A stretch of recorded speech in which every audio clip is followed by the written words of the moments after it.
माझी एक विनंती आहे आजच्या दिवशी, त्याच्यामुळे मी जास्त बोलणार नाही म्हणतो. सत्ताधारी पक्षाचे पण ईद आहेत, विरोधीचे पण ईद आहेत. राजे साक्षीला हे सुद्धा सत्ताधारी पक्षाचे पाटील साहेब सुद्धा लयच मोठे हो का. तुम्ही एक काम करा, तुम्हीच मुख्यमंत्र्याकडे जा, त्यांना म्हणा हे लोक जेवढे जेवढे यादीवर नाव आहे ते पुऱ्यामध्ये टाका. टेन्शनच मिटलं राव, कशाला मोर्चा काढायचे, मोर्चाच कशाला काढायचे. विरोधी पक्ष बी जा आणि सत्ताधारी पण जा. या बीडच्या मोर्चाच्या वतीनं तुमच्या खांद्यावरती जबाबदारी, जेवढे आमदार गोळा करा तेवढे करा, विरोधी पक्षाचे सत्ताधाऱ्याचे, आणि मुख्यमंत्री साहेबाकडे जाऊन बसा आणि त्यांना सांगा जेवढे नावं घेतले ते सगळे अटक करा. त्यांच्या मागचे हाका काय म्हणतात का ती वेगळंच, ती धरा. हाकी नसली ती धरा, कोण काय असेल ते धरा.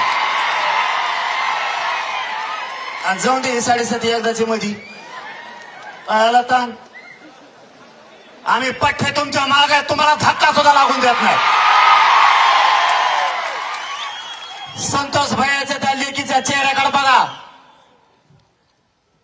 इथं भाषणे ठोकायला नाही आलो आपण. त्या लेकराला दारात बाप दिसत नाही. त्या लेकराने बापाचा छत्र हरवलाय. तिला जर दुःख आलं तर तिच्या पाठीवरून कोणी हात फिरायचं. तिच्या तोंडावरून हात फिरवणारा सोन्यासारखा बाप गेला. तुमचे आमचे भाषण होत राहतील. तुम्हाला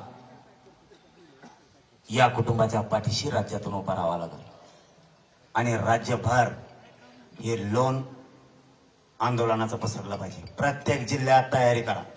आपण आपल्या जिल्ह्यात सुरू मागा सरकायचा नाही कोणी.